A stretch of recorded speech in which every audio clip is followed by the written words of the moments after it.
નમસ્કાર, good morning વિદ્યાર્થી મિત્રો। તો છેલ્લે આપણે અલગ અલગ પ્રકારના એકમ પદ્ધતિની વાત કરેલી હતી। ત્યાર પછી એસઆઈ એકમ પદ્ધતિ વાપરવા માટેના જે નિયમો છે, રૂલ્સ એન્ડ રેગ્યુલેશન્સ, એની આપણે ચર્ચા કરી ગયા હતા। એમાં મેં તમને 5 શબ્દો જે છે એ યાદ રાખવાના કીધેલા હતા। પહેલો શબ્દ કે દરેક એકમને યોગ્ય સંજ્ઞા વડે દર્શાવો, એટલે યોગ્ય સંજ્ઞા। બીજો તો પૂર્ણ વિરામ, વચ્ચે કે અંતે પૂર્ણ વિરામ આવવું જોઈએ નહીં। ત્રીજું, વૈજ્ઞાનિકના નામ પરથી એકમ હોય તો 2 મેથડ હતી, માત્ર સંજ્ઞા દર્શાવો કેપિટલ લેટર, સ્મોલમાં લખો તો આખું નામ સ્મોલ લેટરમાં આખું લખવું હોય ને તો। ત્યાર પછી ચોથો નિયમ હતો કે બહુવચનમાં એકમને વાપરવો હોય તો એકમની સંજ્ઞામાં કોઈ ફેરફાર થવો જોઈએ નહીં। અને છેલ્લો ને મહત્વનો નિયમ કે કોઈ પણ એકમને માત્ર એક જ ગુણોત્તર વડે દર્શાવવો। તો હવે ચેપ્ટરમાં આપણે 3 પ્રકારના માપન વિશે ભણશું, દળનું માપન, લંબાઈનું માપન, સમયનું માપન, બરાબર, આ ત્રણેય વિશે।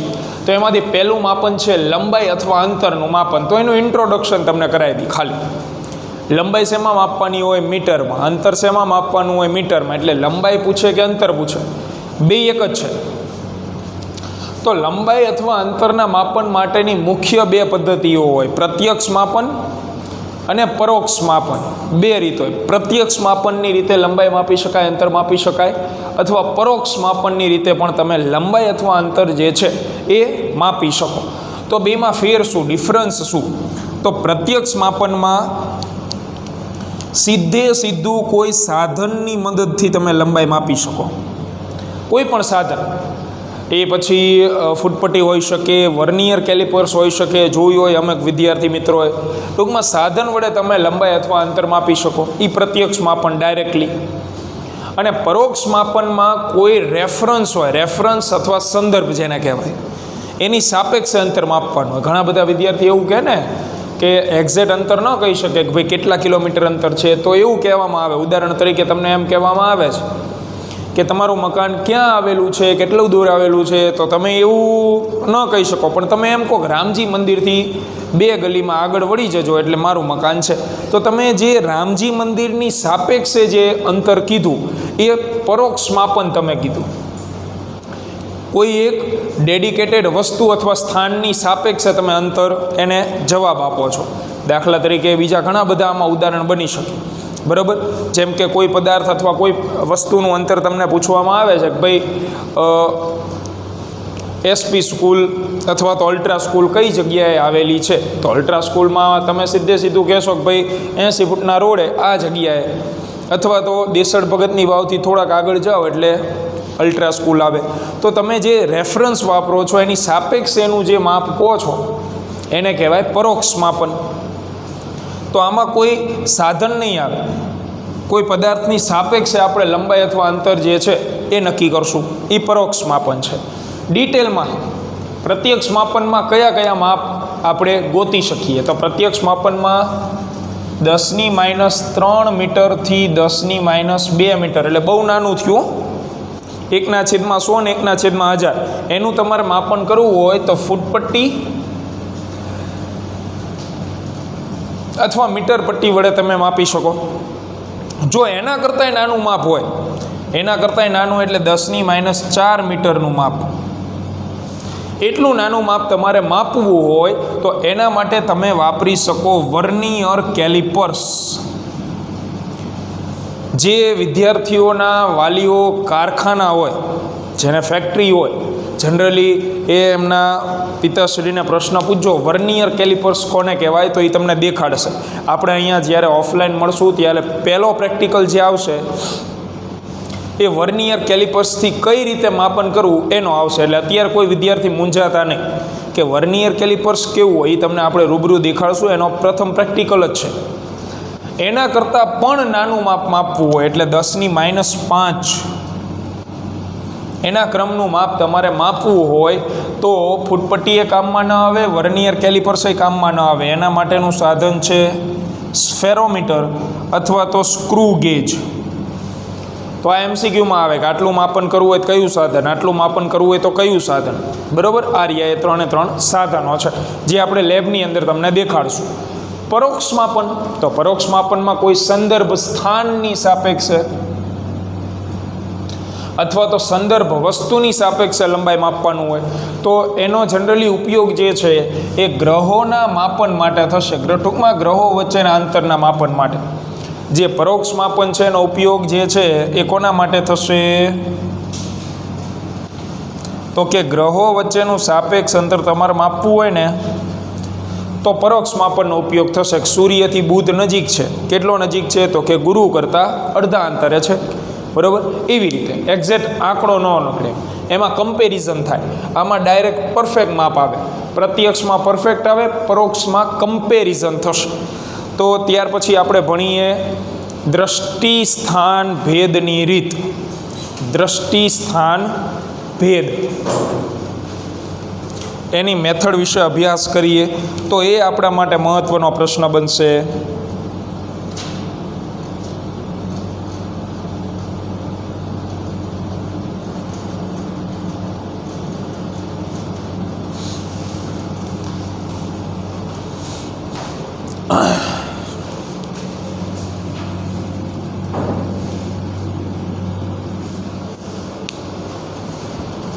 તો દ્રષ્ટિ સ્થાન ભેદની રીત, ચાલો એનો અભ્યાસ કરીએ. ધ્યાન આપજો, કારણ કે મિત્રો એના ઉપરથી આપણે જે છે એ દાખલાઓ ગણશું, મોટા દાખલાઓ.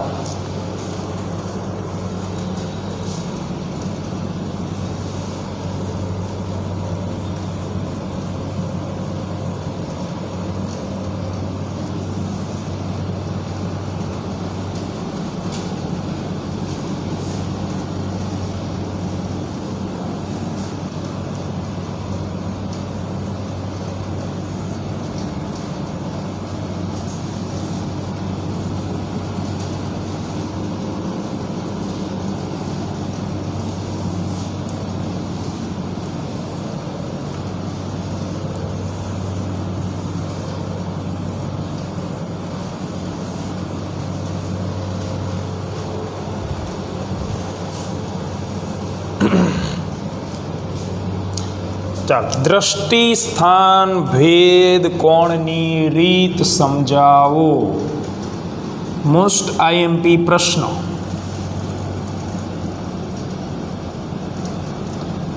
દ્રષ્ટિ સ્થાન ભેદ કોણ,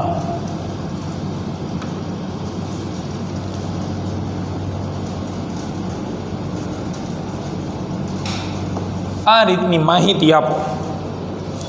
તો પહેલાં તો દ્રષ્ટિ સ્થાન ભેદ કોણની રીતથી શું માપવામાં આવે, તો બે ગ્રહો વચ્ચેનું અંતર જે છે એ તમે આ રીતથી માપી શકો. આ રીતથી બે ગ્રહો કે કોઈ પણ બે અવકાશીય પદાર્થો વચ્ચેનું અંતર મેળવી શકાય છે. તો કઈ રીતે મળશે અંતર? તો એના માટે આપણે પૃથ્વી ઉપર ઊભા અથવા બેઠા બેઠા બહુ આરામથી પૃથ્વીથી કોઈ પણ ગ્રહનું જે અંતર છે એ શોધી શકીએ. કઈ રીતે? તો જોઈએ. જો આ છે પૃથ્વી અને અહીંયા છે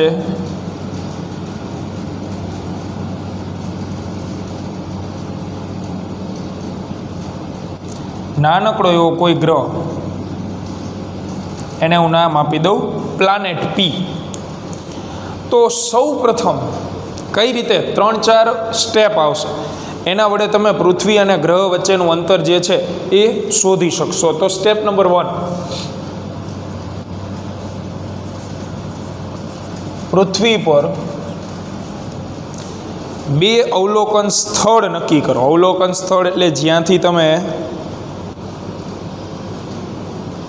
ગ્રહનું શું કરવાના છો? અવલોકન. પૃથ્વી પર બે અવલોકન સ્થળ એ અને બી પસંદ કરો. આપણે સૌથી દૂર હોય ને એવા બે અવલોકન સ્થળ લઈ. ધારો કે અહીંયા હું લઉં છું એક અવલોકન સ્થળ. અવલોકન સ્થળ એટલે મિત્રો અહીંયાથી ઊભા ઊભા તમારે ટેલિસ્કોપની મદદથી આ ગ્રહને જોવાનો, બરાબર. પછી તમે બીજું અવલોકન સ્થળ લો છો. આ છે અવલોકન સ્થળ બીજું, બરાબર. આ પૃથ્વી.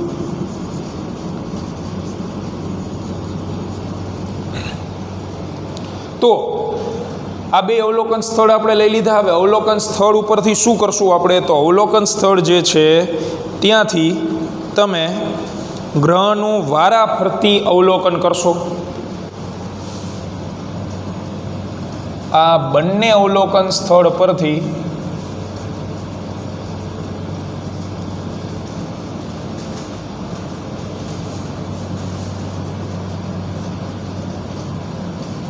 વારાફરતી ગ્રહ પી નું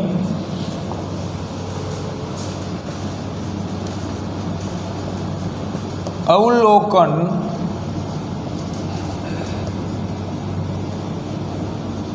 કરવામાં આવે છે. એટલે પહેલી વખત હું ટેલિસ્કોપની મદદથી એ ઉપરથી ગ્રહ પીનું અવલોકન કરું છું. પહેલી અવલોકન દિશા મને મળશે આવડી આ એપી, અને પછી હું ટેલિસ્કોપ લઈને સામેની સાઈડ જતો રહું છું, અથવા તો બીજો કોઈ વ્યક્તિ અહીંથી અવલોકન કરે છે તે જ ગ્રહનું, તો એને અવલોકન દિશા મળશે બીથી પી. એટલે અવલોકન તમે એક જ ગ્રહનું વારાફરતી કરો છો, તેથી બે અવલોકન દિશાઓ મળશે. બે અવલોકન દિશાઓ એપી અને બીપી મળે. આ છે અવલોકન દિશા પહેલી અને આવડી આ છે અવલોકન દિશા બીજી. તો આ બંને અવલોકન દિશાઓ જે છે એના વચ્ચે એક ખૂણો બનશે.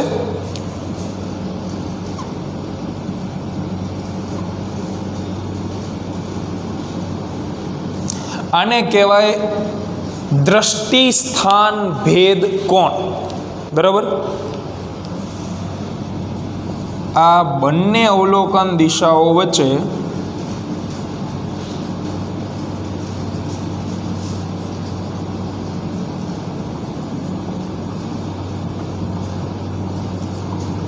બનતા ખૂણાને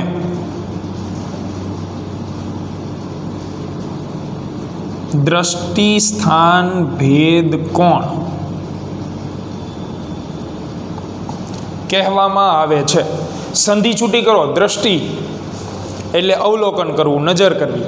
સ્થાન, સ્થાન ભેદ. દ્રષ્ટિ સ્થાન ભેદ. દ્રષ્ટિ એટલે અવલોકન કરવું, સ્થાન ભેદ એટલે બે અલગ અલગ જગ્યાએથી અવલોકન કરવું, અને એના વચ્ચેનો ખૂણો, તો એને કહેવાય દ્રષ્ટિ સ્થાન ભેદ કોણ. તો દ્રષ્ટિ સ્થાન ભેદ કોણમાં મિત્રો કંઈ નથી. એક જ વસ્તુનું બે અલગ અલગ જગ્યાએથી તમે નિરીક્ષણ કરો છો, તેથી બે અવલોકન દિશાઓ જે બને છે એના વચ્ચે જે ખૂણો બનતો હોય એને કહેવામાં આવે છે દ્રષ્ટિ સ્થાન ભેદ કોણ. તો સંધિ જેવી રીતે છૂટી પાડવાની. દ્રષ્ટિ એટલે નજર, સ્થાન ભેદ એટલે અલગ અલગ સ્થાનેથી તમે અવલોકન કરો છો, અને કોણ એટલે એના વચ્ચે બનતો ખૂણો, તો એને દ્રષ્ટિ સ્થાન ભેદ કોણ કહે છે. હવે આમાં બીજી માહિતી આપણે લખી આપીએ કે આ જે અંતર છે એ અને બી વચ્ચેનું, એ હશે પૃથ્વીના વ્યાસ જેટલું, તો એ જાણીતું અંતર હશે. આવડું અંતર છે એ સ્મોલ ડી, એટલે ગ્રહ અને પૃથ્વી વચ્ચેનું અંતર જે આપણે મેળવવાનું છે. તો હવે તમારે આકૃતિ પરથી પરિસ્થિતિ વાપરવાની છે. ચાપ બરાબર ખૂણો ગુણ્યા ત્રિજ્યા.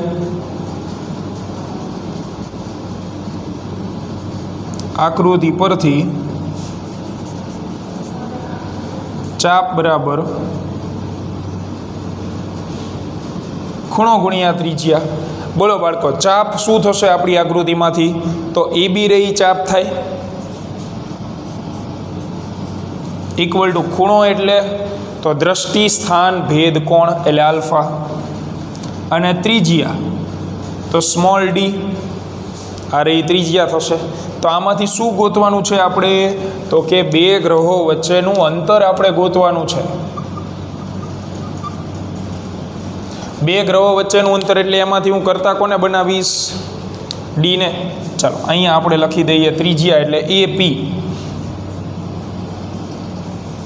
અને હવે તમે કિંમત મૂકો તો AB એટલે કેપિટલ D, આ આલ્ફા અને આ સ્મોલ ડી.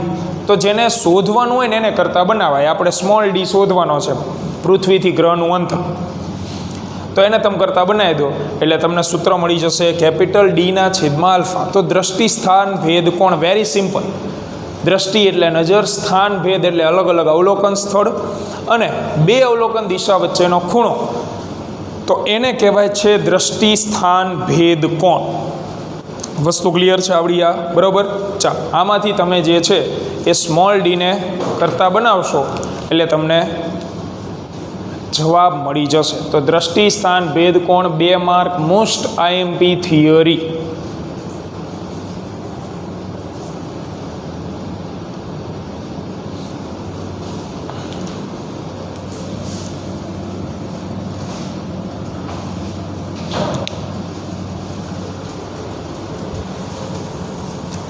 બરાબર, પરીક્ષાલક્ષી થિયરી છે આ,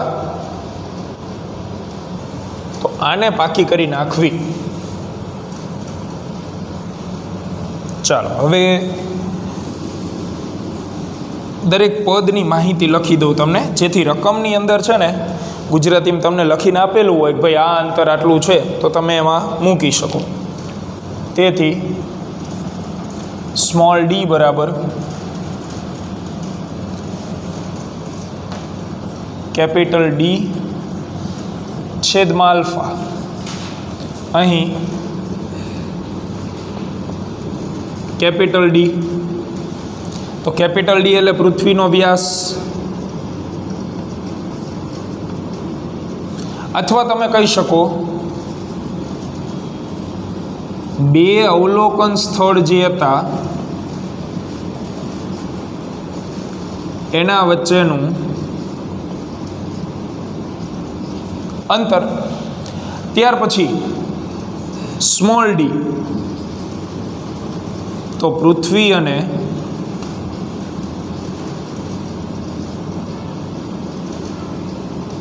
ગ્રહ વચ્ચે અંતર, અને આલ્ફા, તો આલ્ફા એટલે દ્રષ્ટિ સ્થાન ભેદ કોણ.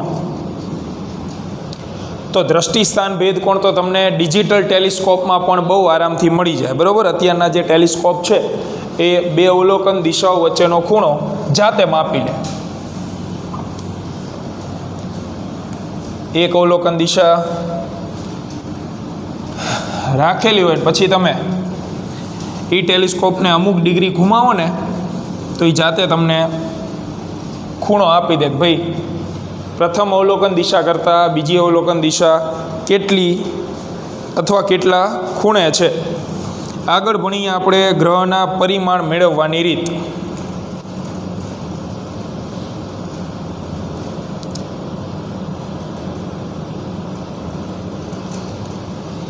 ગ્રહનું પરિમાણ એટલે વ્યાસ, એ કઈ રીતે મેળવી શકાય? તો એમાંય કંઈક આવું જ છે, જોજો.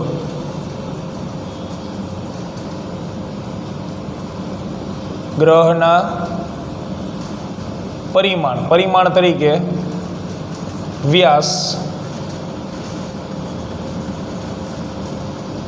મેળવવાની રીત, કે કોઈ ગ્રહનું પરિમાણ કઈ રીતે મેળવી શકાય, અથવા તો કોણીય વ્યાસ કહેવામાં આવે છે ને, તો એના વિશે આપણે ભણીએ.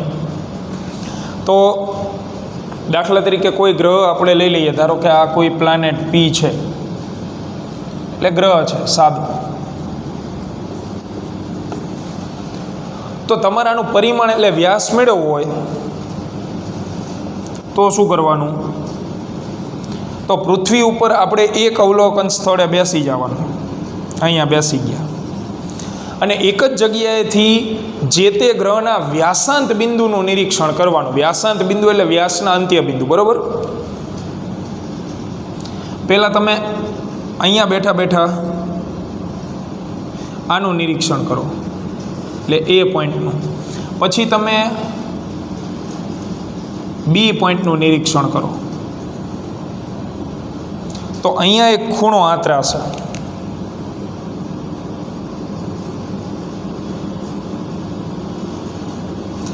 આ ખૂણો એ દ્રષ્ટિસ્થાન ભેદકોણ નથી હો.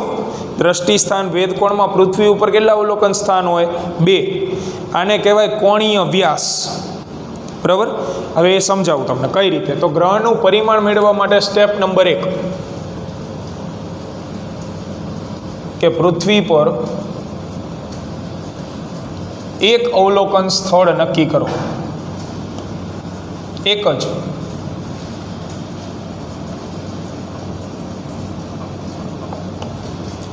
દ્રષ્ટિસ્થાન ભેદકોણમાં આપણે કેટલા અવલોકન સ્થળ નક્કી કર્યા હતા? 2. આમાં એક જ કરવાનું છે.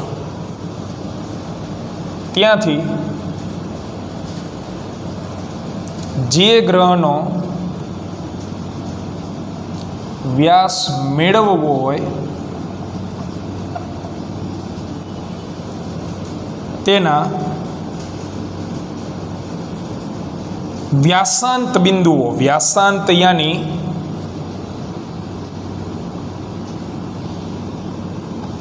વ્યાસના અંત્ય બિંદુઓ, વ્યાસાંત બિંદુઓનું નિરીક્ષણ કરો. એટલે આ વ્યાસાંત બિંદુ એ અને વ્યાસાંત બિંદુ બી, આ બેનું આપણે નિરીક્ષણ કરી લીધું. તો હવે તમને એક ખૂણો જોવા મળશે.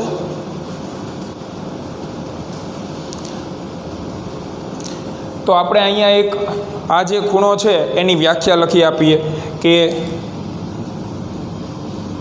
કોઈ ગ્રહના વ્યાસ વડે પૃથ્વી પરના અવલોકન સ્થળ પાસે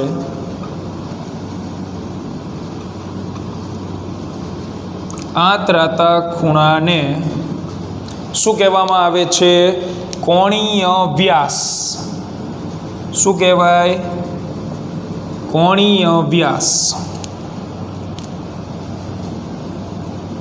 કારણ કે જો કોણીય એટલે ખૂણો અને વ્યાસ એટલે વ્યાસ. કોઈ ગ્રહના વ્યાસ વડે પૃથ્વી પાસે આંતરાતા ખૂણાને કોણીય વ્યાસ કહેવાય. આ છે ગ્રહનો વ્યાસ કેપિટલ ડી. આ પૃથ્વી અને ગ્રહ વચ્ચેનું અંતર. તો પૃથ્વી અને ગ્રહ વચ્ચેનું અંતર તો આપણે દ્રષ્ટિસ્થાન ભેદકોણની રીતે મેળવી લીધું હોય. એટલે ધારો કે તમારે ગુરુ ગ્રહનો વ્યાસ માપવો છે, પહેલાં હું દ્રષ્ટિસ્થાન ભેદકોણની રીતથી પૃથ્વી અને ગુરુ વચ્ચેનું અંતર માપી લઈશ. પછી શું કરશું?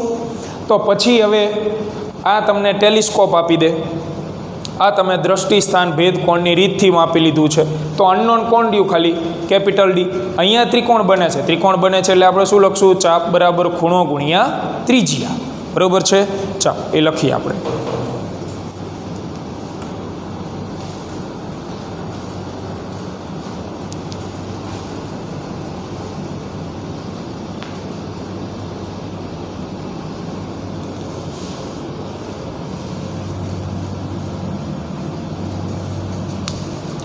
તો હવે તમારે આમાં વ્યાસ મેળવવો હોય તો આપણે એ જ વાપરશું. ચાપ બરાબર ખૂણો ગુણ્યા ત્રિજ્યા. એટલે આકૃતિ પરથી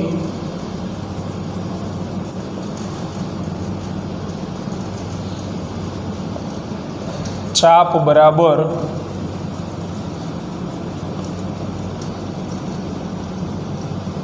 ખૂણો ગુણ્યા ત્રિજ્યા. તો ચાપ કેટલી છે? એ બી, ખૂણો બીટા અને ત્રિજ્યા તો એ પી. અહીંયા પી. બરાબર. તેથી આમાંથી મારે જોતું છે આ પહેલાં એ બીની જગ્યાએ હું લખી દઉં capital D beta into small D. તો આનો જ જવાબ આપણે જોતો છે વ્યાસનો જ. અહીંયા કેપિટલ ડી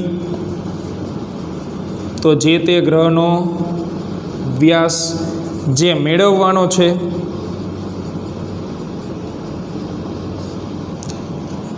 સ્મોલ ડી તો ગ્રહનું પૃથ્વીથી અંતર જે તમે દ્રષ્ટિ સ્થાન ભેદ કોણ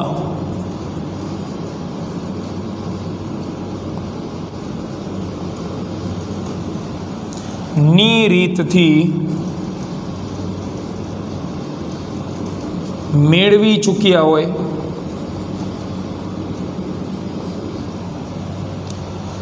અને બીટા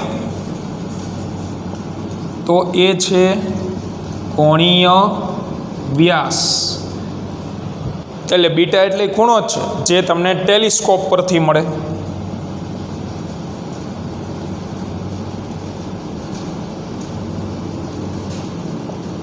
તો ટૂંકમાં કહેવાનો મિનિંગ અન્નો ના રહ્યું ને, ખાલી આ બે તો આપણી પાસે છે. તો તમને જે તે ગ્રહનો કોણીય વ્યાસ જે છે એ બહુ જ આરામથી મળી જશે. હવે મહત્ત્વની બાબત કે અહીંયા બે પ્રકારના ખૂણા આપણે ભણી ગયા. દ્રષ્ટિ સ્થાન ભેદ કોણ એ પણ ખૂણો છે અને કોણીય વ્યાસ એ પણ ખૂણો છે. તો બે એક સરખી લાગતી થિયરી ભણી ગયા, બરાબર. તો હવે તમને પરીક્ષાની અંદર અથવા તો દાખલાની અંદર ખૂણો આપેલો હોય તો ક્યારે દ્રષ્ટિ સ્થાન ભેદ કોણ હોય અને ક્યારે કોણીય વ્યાસ હોય એ કઈ રીતે નક્કી કરવું.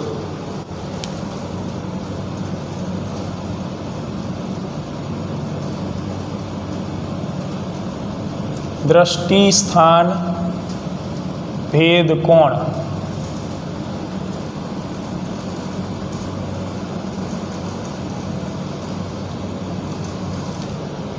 અને કોણીય વ્યાસ બેમાં મૂળ અને મોટો અને મુખ્ય તફાવત શું?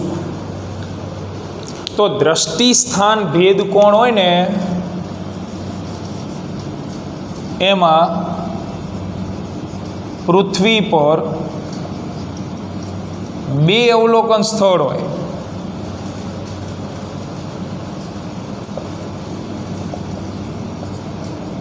કારણ કે બે ખૂણાઓ અવલોકન દિશાઓ વચ્ચે જ બને છે.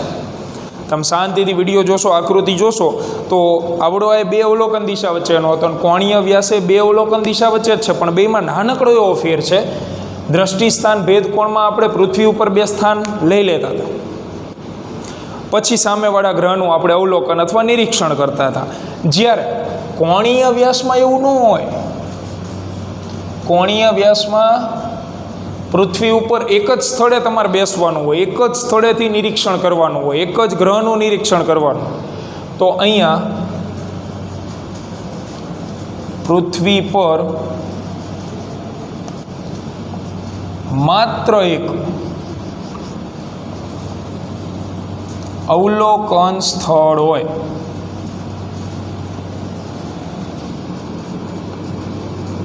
જો આ બે બાબત વિશે તમે સમજી જાઓ તો દાખલામાં તમને ક્યારે કોણીય વ્યાસ આપેલો છે અને ક્યારે દ્રષ્ટિ સ્થાન ભેદ કોણ આપેલો છે એની બિલકુલ માથાકૂટ રહેશે નહીં, બાકી તકલીફ પડશે. બરાબર છે. તો આ બાબત જે છે એ બહુ વ્યવસ્થિત રીતે યાદ રાખજો કે જેથી કરીને તમને કયો ખૂણો આપેલો છે એમાં સીધું કહી દેશે કે અહીંયા 60 ડિગ્રીનો ખૂણો આતરાય છે, તો 60 ડિગ્રીનો ખૂણો કયો લેવાનો, આ લેવો કે આવડો આ લેવો. તો એના માટેની જ આ હિન્ટ છે. જો રકમમાં તમને બે અવલોકન સ્થાન આપેલા હોય તો એ બે અવલોકન સ્થાન વચ્ચેનો ખૂણો હશે દ્રષ્ટિ સ્થાન ભેદ કોણ. જો એક જ અવલોકન સ્થાન આપેલું હોય તો એ હશે કોણીય વ્યાસ. અને સંધિ છૂટી પડો એટલે બેની વ્યાખ્યા ઓટોમેટિક યાદ રહી જાય. દ્રષ્ટિ સ્થાન ભેદ અને ખૂણો એટલે સ્થાન ભેદ એટલે બે અલગ અલગ જગ્યાએથી એક જ ગ્રહનું અવલોકન કરતા જે ખૂણો બને એને દ્રષ્ટિ સ્થાન ભેદ કોણ કહેવાય. અને કોણીય વ્યાસ તો કોઈ ગ્રહના વ્યાસ વડે પૃથ્વી પાસે જે ખૂણો આતરાતો હોય એનો શું કહેવાય, તે ગ્રહનો કોણીય વ્યાસ કહેવાય. બરાબર છે. તો આ બાબતો તમારે ધ્યાનમાં રાખવાની છે જે તમારે દાખલાઓમાં બહુ અત્યંત કામમાં આવશે. ત્યાર પછી હવે ખૂણાઓ જે છે એના કન્વર્ઝન વિશે આપણે ભણી લઈએ.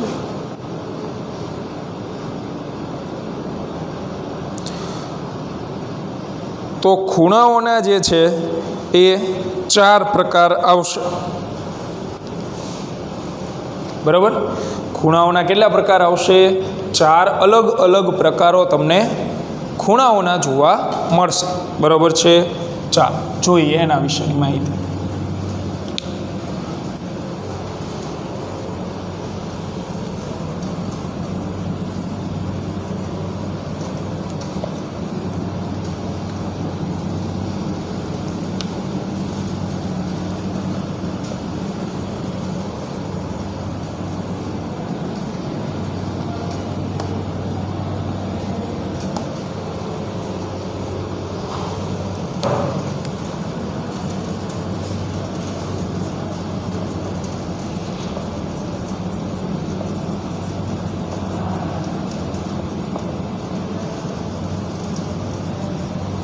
ખૂણાઓના અલગ અલગ એકમો. તો મિત્રો ખૂણાઓના 4 એકમો છે. પહેલું ડિગ્રી માપ, જેની સંજ્ઞા આવશે આવી રીતે ડિગ્રી માપ અથવા અંશ માપ કહેવાય. અંશમાં ખૂણો માપવામાં આવે. બીજું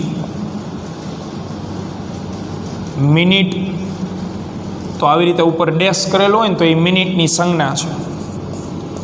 ત્રીજું સેકન્ડ, તો ડબલ ડેશ હોય કોઈ અંક ઉપર તો એ સેકન્ડ દર્શાવશે. અને ચોથું રેડિયન, RAD. અને રેડિયન જે છે એ ખૂણાનો SI એકમ છે. તો જેમ દાખલાઓમાં શું થાય કે તમને ગ્રામ આપેલું હોય તમે કિલોગ્રામમાં ફેરવો, કિલોમીટર આપેલું હોય મીટરમાં ફેરવો, એવી રીતે ખૂણાઓ અલગ અલગ એકમમાં હોય ને તો આપણે ટેવ રાખશું એને શેમાં ફેરવવાની? રેડિયનમાં ફેરવવાની. બરાબર. તો એના માટે થોડુંક ગણિત યાદ કરી લો. આમાં એકમ વર્તુળ આવતું હતું ઊંધું, એટલે અહીંયા 0 ડિગ્રી ખૂણો હોય, પછી અહીંયાથી તમે અહીંયા જાઓ તો કેટલા ડિગ્રી થઈ જાય? 90 ડિગ્રી. ત્યાંથી હજી આગળ વધો તો 180 ડિગ્રી. ત્યાંથી હજી આગળ વધો 270 ડિગ્રી. અને છેલ્લે અહીંયા આવતા રહો તો પાછું એક સર્કલ પૂરું થાય તો કેટલો ખૂણો આતરેલો કહેવાય? 360 ડિગ્રી. તો આ છે ને એ બધા ડિગ્રી માપ છે. હવે હું તમને રેડિયન માપ લખી દઉં. જો તો રેડિયન માપ આપણે લખીએ તો અહીંયા 0 રેડિયન. અહીંયાથી અહીંયા જાઓ તો આને કહેવાય π/2 રેડિયન. આ કહેવામાં આવે પાઈ રેડિયન. આને કહેવામાં આવશે 2π/3 રેડિયન. 2π/3 એટલે પાઈ એટલે 180 ડિગ્રી તમને જોવા મળે. 3π/2, 2π/3 નહીં. અને છેલ્લે અહીંયા આવી જાઓ તો આને વંચાય 2π રેડી. તો બ્લેક કલરની લાઇનથી જે લખેલા છે એ ડિગ્રી માપ છે, અને રેડ કલરની પેનથી જે લખી દીધા છે તમને એ રેડિયન માપ છે.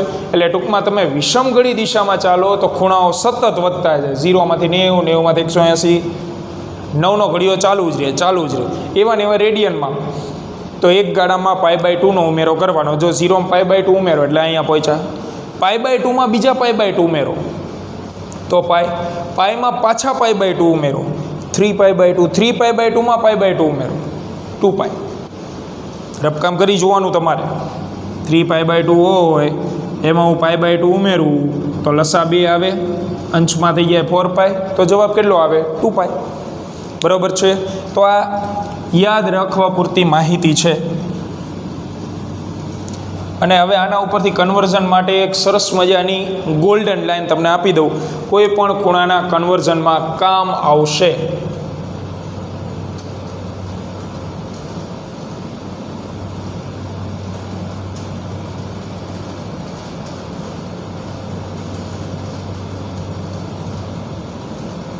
એકમો વચ્ચેનો સંબંધ.